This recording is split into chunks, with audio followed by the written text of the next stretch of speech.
There is something nobody tells you about the Great Depression. The families who survived it, who actually kept their children fed, clothed, and warm through the worst decade in American history, they were not lucky. They were skilled. Your great-grandmother could stretch a single soup bone into a week of meals. She could make soap from wood ash, grow food from kitchen scraps, and sew a dress from a flour sack. She wasted nothing. She feared nothing. Because she knew things. And then the war ended. And the factories needed customers. And one by one, the old skills got replaced by products. The bone broth became a bouillon cube. The lye soap became a shelf full of plastic bottles. The backyard garden became a trip to the grocery store. It happened so gradually that nobody noticed what was disappearing. Until it was almost completely gone. What you are about to see are 15 of those forgotten skills. The ones your great-grandmother used without thinking twice. The ones that entire industries were quietly built on making you forget. Some of them will surprise you. One of them might make you angry. All of them still work today, exactly as they did in 1933. Let's begin. Number 1. Saving bacon grease. Your great-grandmother never once reached for a bottle of cooking oil. She didn't need to. Sitting on the back of her stove, right next to the salt tin, was a small mason jar filled with saved bacon grease. Golden. Clarified. Strained through a piece of cheesecloth and stored at room temperature like the household treasure it was. Every morning after breakfast, she poured the drippings straight from the cast iron into that jar. Nothing wasted. Not a single drop. She fried eggs in it. Seasoned cornbread with it. Sautéed onions until they went sweet and dark. Greased her baking pans. Kept her cast iron seasoned all winter long. One ingredient doing the work of 5. In 1933, a pound of bacon cost around 20 cents. Saving the grease meant you were squeezing 2 products from one purchase. For a family with 6 mouths and almost nothing in the bank, that was not a small thing. Then after the war, the vegetable oil companies arrived. They ran advertisements telling American housewives that animal fat was old-fashioned. Dangerous, even. They pushed hydrogenated shortening as the clean, modern alternative. We now know those trans fats caused far more harm than bacon grease ever did. Meanwhile, that little jar on the stove just kept working. Some families in the South never stopped using it. They knew what the rest of us were slowly forgetting. Number 2. Bone broth and soup bones. In 1932, a soup bone cost almost nothing. Sometimes the butcher handed them across the counter for free, just to move them. A knuckle bone, a marrow bone, whatever was left after the good cuts were sold. Depression-era families snatched them up like gold. Because they knew something that took modern science decades to confirm. The real value of an animal was never in the meat.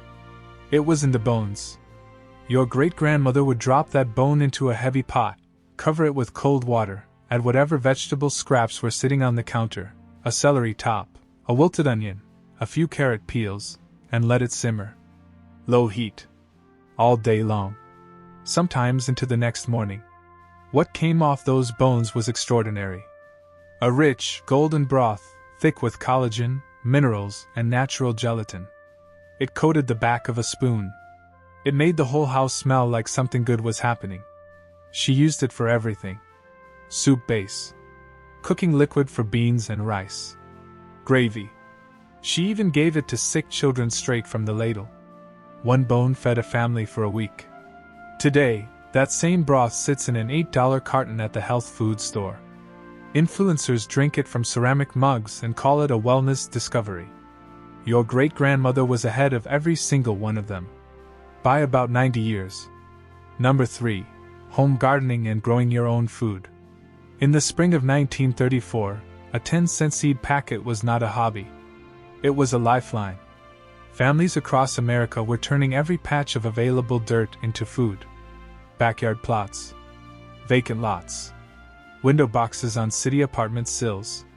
Anywhere soil could hold a root, something was growing. Beans. Tomatoes. Potatoes. Squash. Greens that kept children from going hungry through the long summer months. A single 10-cent packet of tomato seeds could produce 50 pounds of fruit by August. Think about that for a moment. 50 pounds of food from a dime. Your great-grandmother understood something that modern grocery culture has worked very hard to make you forget. That the ground beneath your feet is not decoration. It is a food source. One that asks almost nothing in return. She saved seeds from her best plants each fall, dried them on the kitchen windowsill, and stored them in paper envelopes for next spring. She never bought the same seed twice. But here is the part the history books leave out. Several American cities in the early 1930s actually attempted to restrict home gardens. Grocery chains and agricultural lobbies pressured local governments, arguing that families growing their own food was driving down commercial food prices. The message was barely hidden. They would rather you buy than grow. That pressure never fully disappeared. It just got quieter. Your great-grandmother ignored it then. Maybe it is time we did the same. Number 4. Home canning and food preserving. Come September, your great-grandmother disappeared into her kitchen.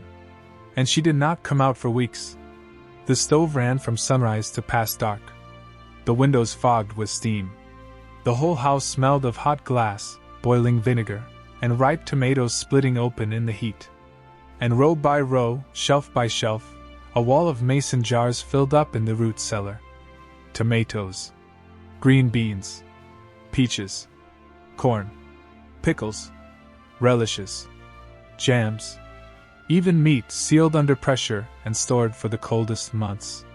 By October, a well-prepared farm wife might have 400 jars put up.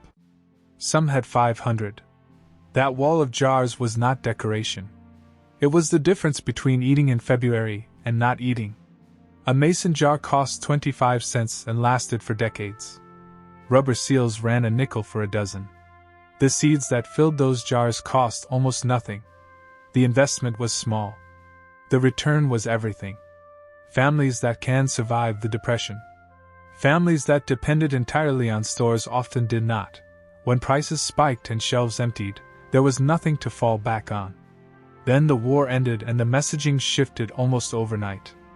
Frozen foods arrived. Factory canned goods flooded the shelves. And suddenly home canning was portrayed as risky, old-fashioned, a breeding ground for spoilage and botulism. The fear campaign worked. Within a generation, most American women had stopped completely. But properly done home canning is exactly as safe as any factory process.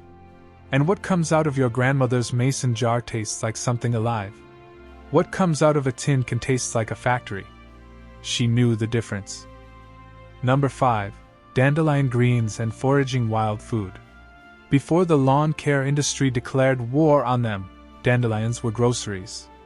Walk through any Depression-era neighborhood in early spring and you would see women and children moving slowly through fields and roadsides, baskets over their arms, picking young dandelion leaves by the handful. Quietly. Purposefully. Like they were shopping. Because they were. The young leaves went into salads dressed with a little vinegar and a scraping of bacon grease. Older, tougher leaves got boiled down with salt pork until they went tender and dark. The roots were dried, roasted slowly in the oven, and ground into a coffee substitute when real coffee at 26 cents a pound was too expensive to justify. Nothing on that plant went to waste. And here is what makes this remarkable. Dandelion greens are more nutritious than spinach. More vitamin A. More vitamin C. More calcium and iron than almost anything your great-grandmother could have purchased at a store. A completely free, wild superfood growing in every yard, every roadside, every empty lot in America. You cannot sell a weed. So the chemical industry did the next best thing. They spent decades and millions of dollars teaching Americans to hate dandelions. Herbicide companies turned a free food source into a lawn enemy that required expensive products to destroy. Today, Americans pour poison onto one of the most nutritious plants on earth to keep their grass looking neat. Your great-grandmother would not have understood that logic. Not even a little. Number 6. Homemade soap and lye soap. There was not a single bottle of dish soap under your great-grandmother's sink. There was not a sink cabinet full of specialty cleaners, antibacterial sprays, or scented detergents. There was a bar of soap. 1 bar. Handmade. And it cleaned everything in that house from the cast iron skillet to the children's hair. She made it herself. All winter long she saved 2 things: cooking fat strained into a tin can by the stove, and wood ash collected from the fireplace in a wooden bucket. When enough had accumulated, she leached cold water slowly through that ash, collecting the dark liquid that dripped out the bottom. That liquid was lye, a powerful natural alkali that her grandmother had taught her to make. She heated the saved fat in her heaviest pot, added the lye water carefully, and stirred. For hours sometimes.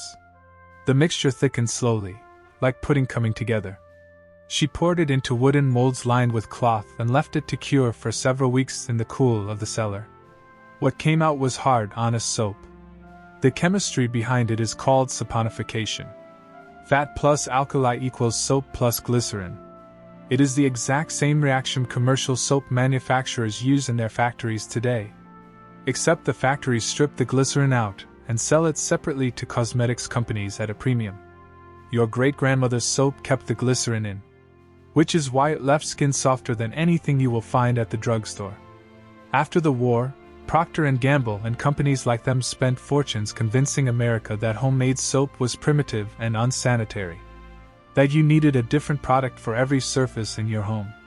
Today that same handmade soap sells for $12 a bar at farmers' markets. Your great-grandmother made it for free. Number 7. Regrowing green onions and vegetable scraps. Your great-grandmother never threw away the root end of a green onion. Not once. When she finished chopping, that small white root cluster went straight into a shallow dish of water on the kitchen windowsill, right next to the African violet and the small jar of bacon grease. Within 3 or 4 days, bright green shoots were already pushing upward toward the light. Within a week, she was harvesting again. She did the same with celery bottoms, with the base of a head of romaine, with potato eyes cut carefully from a sprouting spud and pressed into a pot of dirt by the back door. The kitchen windowsill in a Depression-era home was not decoration. It was a miniature farm. A single bunch of green onions bought for a few cents in 1935 could regenerate 3, sometimes 4 times before it was finally spent. Those fresh green tops went into soups, into scrambled eggs, into whatever was simmering on the stove. They made thin meals look intentional. They made poverty taste like cooking. Children watched those window dishes like science experiments, checking every morning to see how much had grown overnight. There was no technique to learn, no equipment to buy. Just water, a dish, and a windowsill with decent light. It works exactly the same today. But grocery stores need you to buy a fresh bunch every single week. So nobody teaches this anymore. It never appears in cooking shows or recipe blogs. There is no product to sell, no subscription to push, no profit in a dish of water on a windowsill. Your great-grandmother did not need anyone to teach her. She just refused to waste what still had life left in it. Number 8. Flour sack dresses and sewing clothes. In 1935, a 50-pound sack of flour cost about $1.50. But smart mothers were not just buying flour. They were buying fabric. Sometime in the early 1930s, feed and flour companies noticed something. Women across rural America were washing out their cotton sacks and sewing them into clothing. Aprons, pillowcases, dish towels, children's undergarments. Whatever the family needed most. The companies made a decision that changed everything. They started printing their sacks. Suddenly flour sacks came in soft florals, gingham checks, bright stripes, and delicate prints. Companies like Pillsbury and Gold Medal began competing on pattern design as much as flour quality. Women would arrive at the general store and spend 20 minutes sorting through sacks looking for matching prints to complete a garment. 1 sack gave enough fabric for a child's dress. 2 matching sacks made a woman's blouse. 3 made a full skirt with enough left over for a hair ribbon. The cotton was sturdy, soft after the first washing, and completely free once the flour was used. Mothers stayed up past midnight at treadle sewing machines, their fingers moving by feel in the candlelight, turning packaging into wardrobes. Daughters went to church on Sunday in dresses that had held cornmeal the week before. Nobody knew. Nobody cared. There was no shame in it. There was craft in it. Ingenuity. A refusal to let hard times take away every small dignity. Today we pay premium prices for organic cotton and congratulate ourselves on sustainable fashion. Our great-grandmothers were doing zero-waste clothing 90 years ago with a pair of scissors and a sharp needle. And their dresses were beautiful. Number 9. Depression Cake and Wacky Cake. In the winter of 1932, a woman in rural Ohio had no eggs, no butter, no milk. Company was coming Sunday, and she had promised dessert. She looked at what she had: flour, sugar, cocoa powder, baking soda, a splash of vinegar, some vegetable oil, and a little vanilla. She mixed everything directly in the baking pan. No second bowl. No electric mixer. 1 spoon and 10 minutes of her time. She slid it into the oven and waited. What came out stunned her. A chocolate cake so tender and moist it practically dissolved on the tongue. Dark and rich and deeply flavored. Her company ate 2 slices each and asked for the recipe. She smiled and said it was nothing special. It was everything special. The science behind it is remarkable. When vinegar meets baking soda, it produces carbon dioxide bubbles that aerate the batter with extraordinary evenness. In many cases more effectively than beaten eggs. The absence of butter actually allowed the cocoa flavor to come forward clean and unmuddied. Food scientists confirmed this chemistry decades later in university laboratories. Your great-grandmother figured it out by accident in a cold farmhouse kitchen because she had no other choice. Depression cake spread through church cookbooks and community bulletins across the Midwest and the South. No company promoted it. No advertisement funded it. It moved from neighbor to neighbor on handwritten index cards and whispered recommendations after Sunday service. You could not build a product around it. Every ingredient was already in the pantry. That cake cost almost nothing to make. It still does. And it is still one of the best chocolate cakes you will ever taste in your life. Number 10. Bread pudding and using stale bread. In a Depression-era household, throwing away bread was not carelessness. It was a moral failure. Bread ran about 6 cents a loaf in 1933. 6 cents that represented real sacrifice. Real hours worked. And when that loaf went stale and hard, when it could no longer be sliced cleanly or chewed without effort, most modern kitchens would send it straight to the trash. Your great-grandmother sent it straight to the oven. She tore the stale bread into rough chunks and layered them into her deepest baking dish. Then she whisked together whatever she had. Milk. An egg or 2. A spoonful of sugar. A splash of vanilla if the bottle had any left. She poured that custard mixture slowly over the bread and pressed everything down gently with the back of her hand, letting the dry bread drink up every drop of liquid. Sometimes she scattered a handful of raisins across the top. Sometimes a dusting of cinnamon. Sometimes nothing at all. Into the oven it went. What came out was extraordinary. The bread that had been rock hard an hour earlier was now soft and custardy at the center, golden and slightly crisp across the top. The whole kitchen smelled of warm vanilla and toasted sugar. Children did not know they were eating yesterday's mistake. They thought they were eating dessert. And here is the thing that should genuinely bother you. Today, restaurants plate that exact dish with a drizzle of bourbon caramel sauce and charge $14 for it. They put it on the menu with a French name and a paragraph of description about artisan baking and rustic tradition. Your great-grandmother had a simpler name for it. Not wasting. Number 11. Bartering and trading goods. In the summer of 1933, cash had simply stopped moving through many American towns. Not because people had nothing to offer, but because the money itself had dried up. Banks had failed. Wages had collapsed. And yet life still needed to continue. Shoes still needed resoling. Hair still needed cutting. Children still needed medicine. So Americans did what humans have always done when the system fails them. They traded. A farmer brought a dozen eggs to the barber and went home with a fresh haircut. A seamstress mended a merchant's trousers in exchange for a sack of cornmeal. The doctor who delivered your grandmother accepted a live chicken and a cord of firewood as payment for a difficult winter birth. Mechanics fixed truck engines for bushels of corn. Neighbors built each other's fences for help bringing in the harvest. Entire communities ran on handshake economies where no money changed hands and everyone ate. It worked because people trusted each other. Because they knew each other.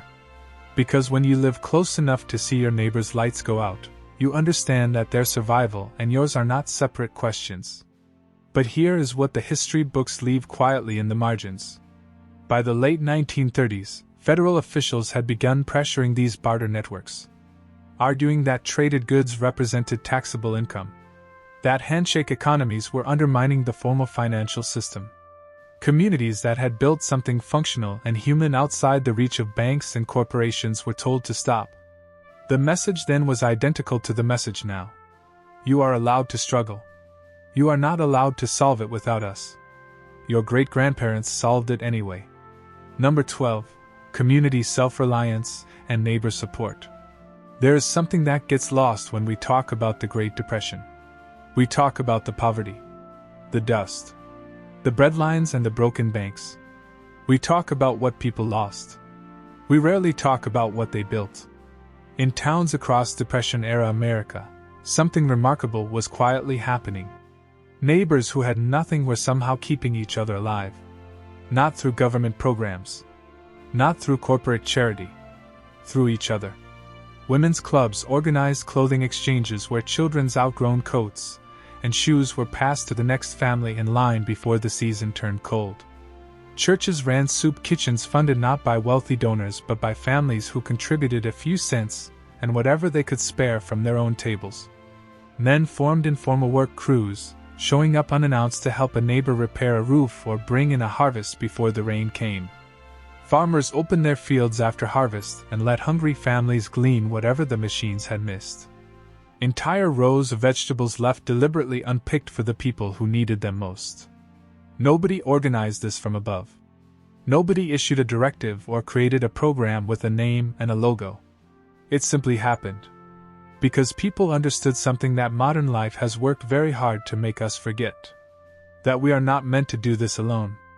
After the war, something shifted. Suburban sprawl pulled families apart. The automobile made isolation convenient. Television made staying inside comfortable. Consumer culture taught Americans that independence meant buying things, not knowing people. Today, most Americans cannot name every family on their street. Our great-grandparents knew their neighbors' children's shoe sizes. They knew which widow needed firewood before she asked. Which family was running low before they admitted it. That knowledge, that web of human connection, was worth more than any pantry full of canned goods. And we have never fully replaced it. Number 13. Mock apple pie and making do with nothing. There is a recipe that sounds like a lie. Apple pie. No apples. Not a single one. In the fall of 1934, when apples were out of season or simply too expensive, and Sunday was coming, and the family expected something sweet after church, your great-grandmother opened her cupboard and looked at what she had. A sleeve of soda crackers. Some cream of tartar. Sugar. Cinnamon. A little lemon juice. Butter scraped thin across the bottom of the dish. She made pie. She dissolved sugar and cream of tartar in boiling water, dropped in broken cracker pieces, added a squeeze of lemon and a heavy hand of cinnamon, and poured the whole mixture into a waiting pie crust. Covered it with a second crust, crimped the edges the way her mother taught her, and slid it into a moderate oven. 40 minutes later the kitchen smelled exactly like apple pie. And it tasted like apple pie. Not approximately. Not close enough. Like apple pie. The chemistry is real and it is genuinely astonishing. Cream of tartar contains tartaric acid which mimics the natural malic acid found in apples almost exactly. The crackers soften and break down in the hot liquid, producing the same tender yielding texture as baked fruit. The cinnamon and sugar do the rest of the work. She brought it to the church social and people went back for second slices. Nobody suspected a thing. This recipe actually appeared on the back of the Ritz cracker box for decades because enough people discovered it independently that the company eventually acknowledged it. But your great-grandmother did not need it printed on a box. She figured it out herself, standing in a bare kitchen with almost nothing, and she fed her family something that felt like abundance. Number 14. Oatmeal and meatloaf and stretching meat. In 1933, ground beef cost about 12 cents a pound. 12 cents that had to stretch across 6 hungry people and last through the better part of a week. Your great-grandmother understood something that professional chefs would not openly admit for another 50 years. That meat alone was never the point. The point was feeding people, keeping them full, keeping them satisfied. And for that, you did not need more meat. You needed something smarter than meat. She reached for the oats. She soaked a cup of rolled oats in a little milk until they softened into a thick paste, then worked that paste into her ground beef with her bare hands alongside a cracked egg, a diced onion, whatever dried herbs were in the tin above the stove. She pressed the mixture into her loaf pan, smoothed the top with wet fingers, and put it in the oven. 1 pound of meat became 2 pounds of meatloaf. Every slice held together cleanly on the plate. The oats absorbed moisture during cooking, keeping the interior tender and almost custardy while the outside developed a dark savory crust. Nobody pushed food around their plate wondering why it was dry and crumbling. They asked for another slice.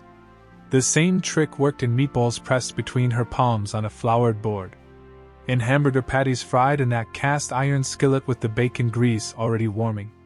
Anywhere ground meat was involved, oats quietly doubled the yield without anyone at the table being the wiser. A large canister of oats cost about 10 cents and lasted for weeks. Today professional chefs use a technique called a panade, bread soaked in milk worked into ground meat, and charge $40 a plate for the result. Your great-grandmother called it Thursday dinner. She called it feeding her family. And she never once needed a French word to explain it. Number 15. Using every scrap and wasting nothing. There was a rule in Depression-era kitchens that was never written down, never spoken aloud as a rule. It was simply lived. Every single day. By every woman who stood at a worn wooden counter with a paring knife and a pot of boiling water and a family depending on her. Nothing gets wasted. Not the potato peels, which went into the soup pot for flavor and starch. Not the carrot tops, which got chopped fine and added to whatever was simmering. Not the celery leaves, the onion skins, the corn cobs, the chicken carcass picked so clean it barely cast a shadow. Not the bacon grease, not the stale bread, not the sour milk that was already halfway to becoming something useful. Not a single drop. Not a single scrap. Your great-grandmother kept a pot on the back of the stove that never truly emptied. Monday's vegetable trimmings went in. Tuesday's leftover beans joined them. Wednesday's ham bones settled to the bottom. By Thursday the pot held something rich and complex and deeply nourishing that no restaurant could have improved on. It cost nothing beyond what had already been purchased. It fed everyone. This was not frugality as a lifestyle choice. It was not a trend or a philosophy or something to post about on a Sunday afternoon. It was survival mathematics performed daily in thousands of kitchens across a country that had run out of margin for error. And here is what that generation understood that ours has completely lost. Waste is not just expensive. Waste is a kind of forgetting. It means you have lost the knowledge of what something is truly worth. What it costs someone to produce. What it could still become in the right hands. Today Americans throw away nearly 40% of all food purchased. 40%. Billions of pounds every single year straight into landfills while companies sell us new products and new packages to replace what we discarded. Your great-grandmother would not have understood that number. She would have been quietly heartbroken by it. Because in her kitchen, nothing was disposable. Nothing was beneath saving. Nothing had used up all its worth simply because it was no longer convenient. Everything still had value. Everything still had life left in it. And she knew exactly what to do with it. These were not just survival tricks. This was a way of seeing the world. A way that said nothing is worthless. Nobody is on their own. And the simplest solution is usually the one that was already in your kitchen, your garden, or your neighbor's hands. Our great-grandparents did not have more than us. They just wasted less, knew more, and needed each other in ways we have forgotten how to need. Try one thing from this list this week. Just one. Save the bacon grease. Simmer a bone. Regrow those green onions on your windowsill. And when it works, because it will work, remember where that knowledge came from and who they tried to make you forget.